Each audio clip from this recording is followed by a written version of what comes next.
तो हेलो दोस्तों, तो जैसा आप देख सकते हैं हम लोग फिर से आ गए हैं जद्दूपुर। और आज था क्लास 12 सीबीएसई का 12th एग्ज़ाम और सब्जेक्ट था मैथमेटिक्स। आप कुछ स्टूडेंट को दिखाइए। आप स्टूडेंट के चेहरे से देख सकते हैं कि इनको खुशी है या दुख, इनसे पूछते हैं कैसा रहा एग्ज़ाम बढ़िया गया है। क्वेश्चन जो था वैसे जैसे हम लोग सैम्पल पेपर में बनाते थे वैसा ही क्वेश्चन आया है। क्वेश्चन मॉडरेट और इजी के बीच में था, मतलब हार्ड नहीं था क्वेश्चन। टाइमिंग देंगे तो क्वेश्चन बिल्कुल सही टाइम पे बन जाएगा। 1 घंटा पहले हम लोग लगभग क्वेश्चन बना चुके थे, 90% पेपर हो गया था। अब जो बचा हुआ है जिसमें टाइम देने का ज़रूरत था वो दिए, और उम्मीद है कि 100 मार्क्स में 90 ज़रूर आ जाएगा। 90 के पार ही आना चाहिए। 95 का उम्मीद इसलिए नहीं कर सकते क्योंकि कुछ जगह क्वेश्चन में दिक्कत हो गया है, हम लोग गलती कर दिए हैं, इस वजह से 95 तो अगर ऑप्शन 7 दे दिया तो छू जाएगा, अगर ऑप्शन 7 नहीं दिया तो 90 ज़रूर आ जाएगा। तो कैसा फील कर रहे हैं? रिएक्शन कैसा है? राहत है या फिर अब मैथ देखे तो राहत है क्योंकि अब जो सब्जेक्ट बचा है टेंशन था? पहले भी टेंशन ही था क्योंकि इतना प्रैक्टिस किए थे तो उम्मीद यही सोचे थे कि अच्छा ही जाएगा, पेपर ख़राब नहीं जाएगा। लग रहा है प्रैक्टिस बहुत अच्छे से करवाया था सर। एमडी साहब हमेशा सैम्पल पेपर करवाते थे, हर दिन हम लोग सैम्पल पेपर लगाते थे, जिससे फ़ायदा भी हुआ। और अभी जो लास्ट डे यानी कि कल जो क्वेश्चन लगाए थे उसका सेम मैट्रिक्स का क्वेश्चन आज यहाँ मिल गया है। मतलब जो हम लोग का क्वेश्चन लगा के गए थे मैट्रिक्स का वही सेम टू सेम क्वेश्चन 34 में आ गया था। तो पिछले उस समय थोड़ा गलत बन गया था, सर ने बता दिया था, तो आज सही भी बन गया। क्या क्वेश्चन कुछ ऐसा था जो एकदम एक्सपेक्ट ही नहीं किया था कि ये ऐसा कुछ नहीं था। क्वेश्चन एकदम जैसा हम लोगों ने सैम्पल में बनाया था, जैसा पढ़ा था बिल्कुल वैसे ही क्वेश्चन था। और एनसीईआरटी बेस्ड था। एनसीईआरटी जो कर लेगा उसके लिए बिल्कुल आसान है।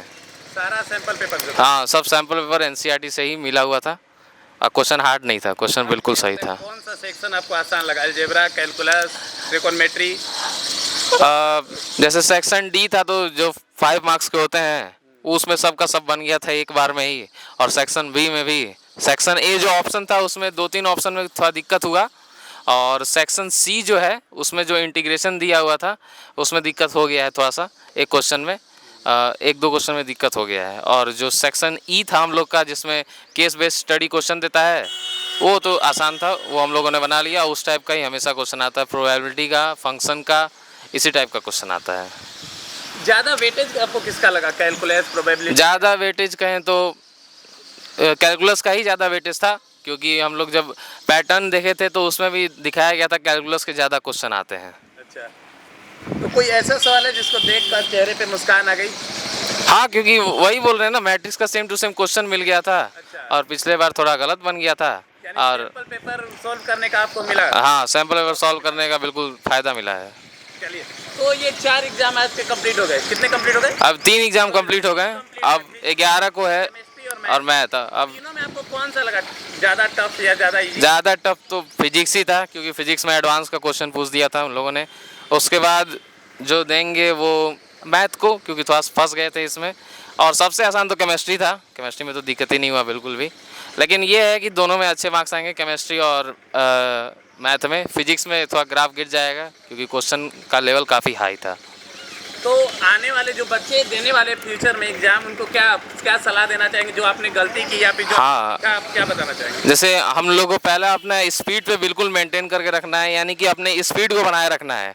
टेस्ट को अगर 3 घंटा में लिखना है तो उसके लिए 3 घंटा का प्रैक्टिस होना चाहिए। आपको क्वेश्चन पेपर कम से कम 2.5 घंटा में कंप्लीट कर लेना है, तब जाके आपके पास आधा घंटा टाइम बचेगा तो आप रिव्यू करेंगे क्वेश्चन को। और अगर और स्पीड बढ़ा सकते हैं तो 2 घंटा में कर लीजिए, 1 घंटा और अच्छा है आपके लिए। तो उसके लिए प्रैक्टिस बहुत ज़रूरी है। तो सैम्पल पेपर लगाना, क्वेश्चंस बनाना बहुत ज़रूरी है। एनसीईआरटी के भी क्वेश्चन लगाना बहुत ज़रूरी है, जिससे आपको आइडिया मिलेगा सोचने का तरीका कि क्वेश्चन क्या कहना चाह रहा है, किस तरीके से हम सोचें। टाइम मैनेज के बारे में क्या बोलेंगे? टाइम मैनेजमेंट, वही टाइम मैनेजमेंट के लिए कि आप 3 घंटे के क्वेश्चन को 2.5 घंटा में सॉल्व करें। 3 घंटा के क्वेश्चन को अगर 2.5 घंटा में आप सॉल्व कर ले रहे हैं तो बिल्कुल आपका जो ग्रैस्पिंग पावर है और आपका समझने का जो तरीका है, यानी कि आप जितनी तेज़ी से बना पा रहे हैं उतनी ही तेज़ी से यहाँ भी बनाएंगे। आप क्वेश्चन को देखते ही के साथ समझ जाएंगे कि ये क्वेश्चन क्या कहना चाह रहा है, वो चीज़। यानी आपका कहने का मतलब है कि अपने गोल को टफ रखिए। बिल्कुल बिल्कुल एग्जाम में काफ़ी बिल्कुल बिल्कुल। ओके, जितना अपने आप को आप रगड़िएगा उतना ही आपको फ़ायदा मिलेगा। यही इसका मंत्र है। Yes sir. ठीक है, all the best. Thank you sir. हम लोग कुछ और स्टूडेंट से बात करते हैं। आपका नाम? मेरा नाम मोहम्मद सोहेल है।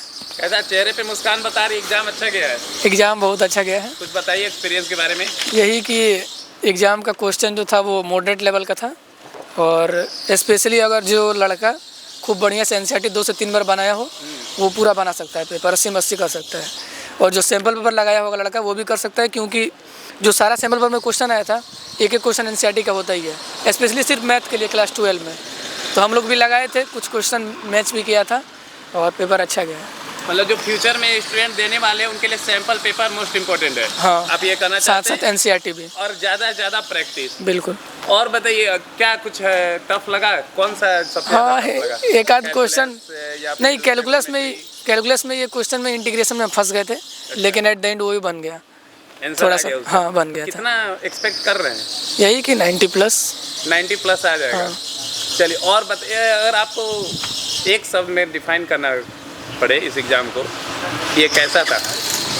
इसको हार्ड कहिएगा, टफ कहिएगा, मीडियम कहिएगा या बहुत ही इजी लॉलीपॉप कहिएगा? नहीं, मीडियम था। मीडियम बिल्कुल। था।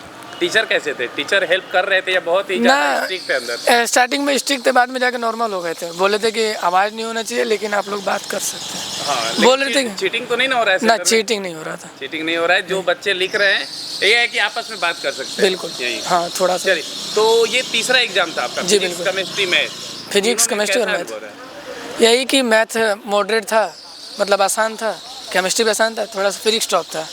जो एडवांस का क्वेश्चन आ गया था, रिपीट हो गया था, तो उसमें थोड़ा सा टॉप पड़ा, बाकी दोनों आसान था। तो आपने तैयारी कैसे की थी? यही तैयारी है स्कूल में। लास्ट समय तक पढ़ा या फिर? नहीं, लास्ट समय तक हम लोग का रोज एग्जाम होता था। जैसे आज एग्जाम था मैथ का, अच्छा। तो कल तक हम लोग का प्रैक्टिस मतलब हुआ। आज एग्जाम था, कल तक आपने? कल तक स्कूल के द्वारा, एमडी सर के द्वारा 2-2 सैंपल पेपर लगवाए जाते थे एक दिन में, जिसके कारण बहुत हेल्पफुल हुआ, और आगे भी हम लोग वही करने वाले हैं। तो अगला एग्जाम किस चीज़ का? अगला एग्जाम है इंग्लिश का, 11 तारीख को है। इंग्लिश का कैसी चल रही है तैयारी? तैयारी उसका भी मस्त चल रहा है, वो भी इंशाल्लाह बहुत बढ़िया जाएगा। 2 दिन टाइम है। तो 3 एग्जाम हो चुके हैं, 2 एग्जाम बाकी है। उसके लिए आपको ऑल द बेस्ट, आप अच्छे से दीजिए थैंक यू एग्जाम, और आप अपने लाइफ में फ्यूचर में बेस्ट करें। बिल्कुल, थैंक यू सर। तो आप देख सकते हैं कि आज का एग्जाम कंप्लीट हुआ। नेक्स्ट एग्जाम इंग्लिश का है, जिसमें हम लोग फिर से स्टूडेंट से बात करेंगे। बिल्कुल सर। Thank you.